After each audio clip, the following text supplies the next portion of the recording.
শুভ সন্ধ্যা সুপ্রিয় দর্শক শ্রোতা সকলকে শুভেচ্ছা জানিয়ে শুরু করছি বাংলাভিউ সারাদিনের খবর। স্টুডিও থেকে এই মুহূর্তে সরাসরি যুক্ত হয়েছি আমি শ্রাবণী তালুকদার।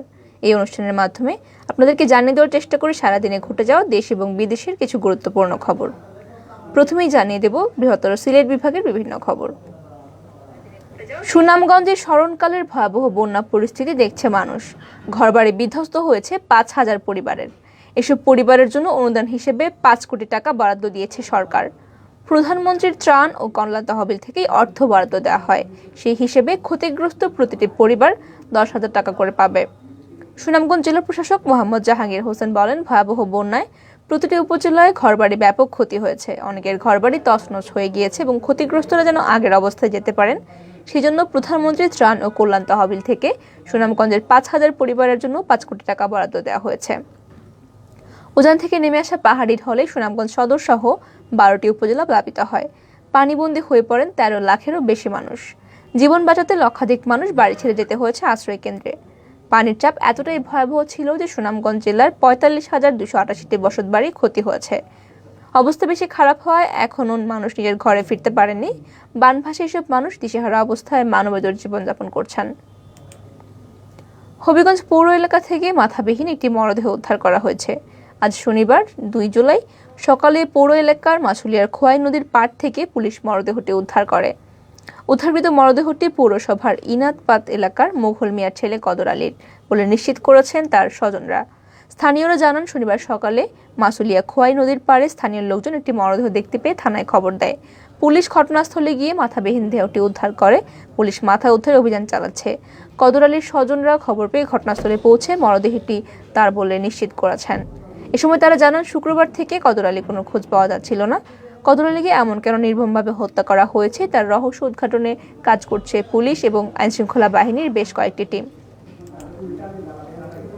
আজ শনিবার 2 জুলাই সকাল থেকে সিলেটের মেঘমুক্ত আকাশে নীল আকাশ দেখা গেছে।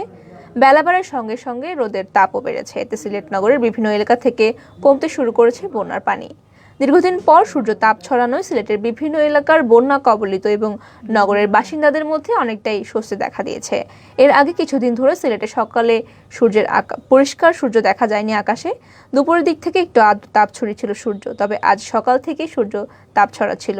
শনিবার সকাল 9টা পর্যন্ত সিলেটের 2টি নদীর পানি 4টি পয়েন্টে বিপদসীমার উপর দিয়ে প্রবাহিত হলেও পানি কমছে। সুরমা নদীর কানাইঘাট পয়েন্টে নদীর পানি বিপদসীমার উপর দিয়ে প্রবাহিত হচ্ছে। এছাড়া কুশিয়ারা নদীর পানি আমলশীত শ্যাওলা কুশিয়ারা পয়েন্টে বিপদসীমার উপর দিয়ে প্রবাহিত হচ্ছে, তবে পানি কমছে সব এলাকাতেই। মৌলভীবাজারের কমলগঞ্জের মাধবপুর এলাকায় 4টি দোকানে অভিনব কায়দায় দুধর্ষ চুরির ঘটনা ঘটেছে। চোরেরা নগদ টাকা সহ লক্ষাধিক টাকার মালামাল হাতিয়ে নিয়েছে বলে অভিযোগ করেছেন ক্ষতিগ্রস্ত দোকান মালিকেরা। এই ঘটনায় জড়িত একজনকে আটক করেছে পুলিশ। এছাড়াও চোরাকৃত মালামালও জব্দ করা হয়েছে। শুক্রবার গভীর রাতে উপজেলার ছাপলারপাড় গ্রামে এই ঘটনাটি ঘটে। জানা যায়, চোর চক্রটি মাধবপুর ছাপলারপাড় বাজারের আফওয়ান ট্রেডার্স, অনন্ত ভ্যারাইটি স্টোর, শাহাবুদ্দিন ফার্মেসি এবং ভানুগাছ বাজারের শ্রীমঙ্গলরস্থ বাপ্পি অ্যান্ড ট্রেডার্সে চুরি করে। এ সময় আরও 2-3টি দোকানের তালা ভেঙে দোকানে প্রবেশ করে এবং উপস্থিতি টের পেয়ে এলাকাবাসী আসলে চোর দলটি পালিয়ে যায়। এই ঘটনায় রাতেই ঘটনাস্থল পরিদর্শন করেছে পুলিশ। এক সদস্যকে শ্রীমঙ্গল থানা পুলিশ আটক করেছে এবং সময় তার কাছ থেকে চুরিকৃত কিছু মালামাল উদ্ধার করা হয়েছে। এবারে জাতীয়। শরীয়তপুরের জাজিরা প্রান্তে পদ্মা সেতুর টোল প্লাজার সামনে সড়কে বাসের ধাক্কায় মাইক্রোবাস উল্টে মাইক্রোবাসের এক আরোহী নিহত হয়েছেন। টোল প্লাজার জাজিরা অংশের প্রায় 150 মিটার দূরে এক্সপ্রেস ওয়েতে আজ শনিবার বিকেল 3:45টায় এই দুর্ঘটনা ঘটে। নিহত ব্যক্তির নাম আব্দুল হক মোল্লা, বয়স 60। তিনি কিশোরগঞ্জ জেলার ভৈরব উপজেলার আগারগড় ইউনিয়নের চাকাইয়া গ্রামের তিতামিয়ার ছেলে। শিবচর হাইওয়ে পুলিশ জানায়, পদ্মা দক্ষিণ থানা পুলিশ ও সেনাবাহিনীর সদস্যরা দুর্ঘটনার পরপরই হতাহত ব্যক্তিদের উদ্ধার করে। আহতদের চিকিৎসার জন্য শিবচর উপজেলা স্বাস্থ্য কমপ্লেক্স এবং নাওডাবা স্বাস্থ্য কেন্দ্রে নেওয়া হয়েছে। দলের বিভিন্ন স্তরের নেতাকর্মীদের মতবিনিময় ডেকেছিলেন জাতীয় সংসদের বিরোধী দলীয় নেতা এবং জাতীয় পার্টির প্রধান পৃষ্ঠপোষক রওশন এরশাদ। তবে সেই অনুষ্ঠানে যাননি জাতীয় পার্টির চেয়ারম্যান গোলাম আহমেদ সহ শীর্ষ নেতারা। শনিবার দুপুরে ঢাকার গুলশানের একটি হোটেলে আয়োজিত এই অনুষ্ঠান দলের কয়েকজন প্রেসিডিয়াম সদস্য আর মধ্যম সারির কয়েকজন নেতা উপস্থিত ছিলেন।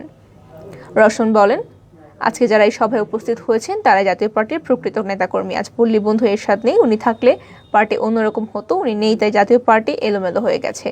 যাদের দল থেকে অব্যাহতি দেওয়া হয়েছে তাদেরকে ফিরিয়ে নিতে হবে, যারা চলে গেছেন তাদেরকেও ফিরিয়ে আনতে হবে, নতুবা আমরা অনেক পিছিয়ে যাব।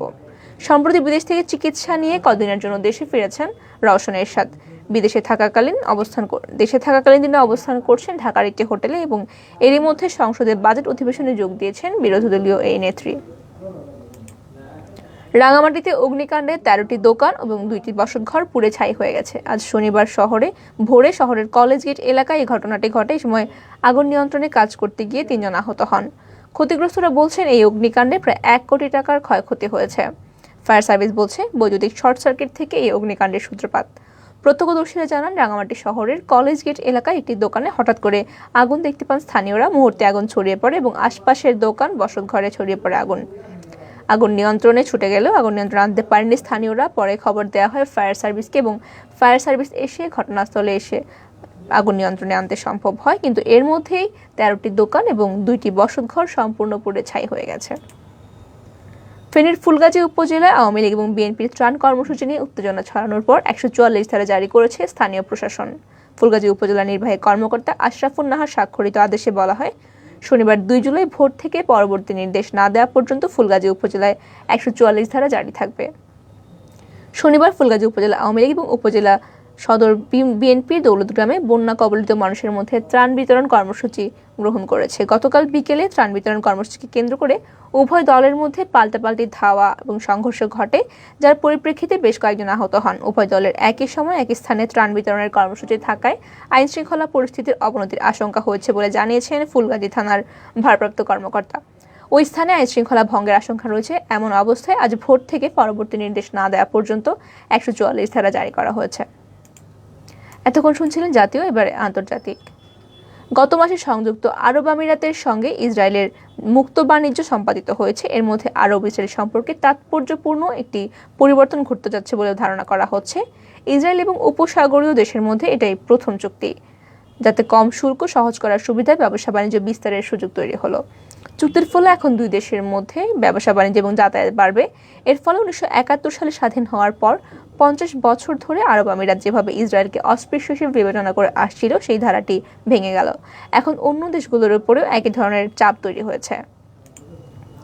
চলতি বছরের 27 দিনে 1 জুলাই রাত 2টা পর্যন্ত 50,018 জন হজযাত্রী সৌদি আরবে পৌঁছেছেন।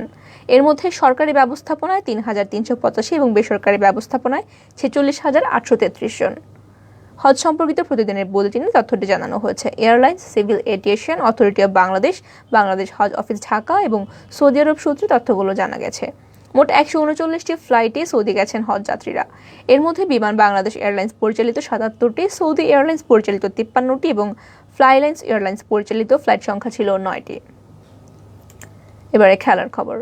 টেস্ট ক্রিকেটে বিশ্ব রেকর্ড গড়েছেন ভারতের পেসার জাসপ্রীত বুমরা। ইংল্যান্ডের বিপক্ষে এজবাস্টন টেস্টে 1 ওভারে 35 রান নিয়ে এই রেকর্ড গড়লেন তিনি। আজ শনিবার দ্বিতীয় দিনে স্টুয়ার্ট ব্রডের করা 84তম ওভারে 4টি 4, 2টি ছক্কা এনে এই রান তোলেন তিনি। ব্রডের করা 84তম ওভারের প্রথম বলটিকে 4-এ পরিণত করেন। পরের বলটি ওয়াইড হয় এবং তাতে তিনি আরও 1 রান পান। দ্বিতীয় বলটি নো বল করেন এবং বুমরা ছক্কা হাঁকান, তাতে করে 7 রান পান এবং তিনি সর্বোচ্চ 28 রান করেছেন এক ওভারে এবং পঞ্চম ওভারে তিনি করেছেন সর্বোচ্চ 35 রান এবং এভাবেই তিনি রেকর্ড গড়েছেন। সুপ্রিয় দর্শক শ্রোতা, আপনারা শুনছিলেন সারাদিনের বিভিন্ন খবর। শেষ করার আগে জানিয়ে দেব সারা দেশের করোনা ভাইরাস পরিস্থিতি। করোনা ভাইরাসে আক্রান্ত হয়ে দেশে গত 24 ঘন্টায় আরও 6 জনের মৃত্যু হয়েছে। এই নিয়ে করোনায় দেশের মৃত্যুর সংখ্যা দাঁড়ালো 21,160 জন। 24 ঘন্টায় নতুন করে আরও 1,105 জন করোনায় শনাক্ত হয়েছে। শনাক্তের হার 13.22%। নতুন শনাক্ত রোগীদের নিয়ে দেশে মোট শনাক্ত কোভিড রোগের সংখ্যা 19,76,878 জন। শনিবার বিকেলে স্বাস্থ্য অধিদপ্তরের দেওয়া সংবাদ বিজ্ঞপ্তিতে তথ্যগুলো জানানো হয়েছে এবং এতে আরও বলা হয়েছে, ঢাকা শহর সহ দেশের বিভিন্ন হাসপাতালে এবং বাড়িতে উপসর্গ সহ এবং উপসর্গবিহীন গত 24 ঘন্টায় সুস্থ হয়েছে 233 জন। এই পর্যন্ত মোট সুস্থ হয়েছেন 19,990 জন। সারা দেশে সরকারি এবং বেসরকারি ব্যবস্থাপনায় 880টি ল্যাবে 24 ঘন্টা নমুনা সংগ্রহ করা হয়েছে 8,117টি এবং মোট নমুনা পরীক্ষা করা হয়েছে 8,357টি। এই পর্যন্ত নমুনা পরীক্ষা করা হয়েছে 1,43,68,731টি। সুপ্রিয় দর্শক শ্রোতা, আপনারা এতক্ষণ শুনছিলেন সারাদিনের খবর। সঙ্গে থাকার জন্য সকলকে অসংখ্য ধন্যবাদ। সবাই ভালো থাকুন, সুস্থ থাকুন এবং আমাদের সঙ্গেই থাকুন।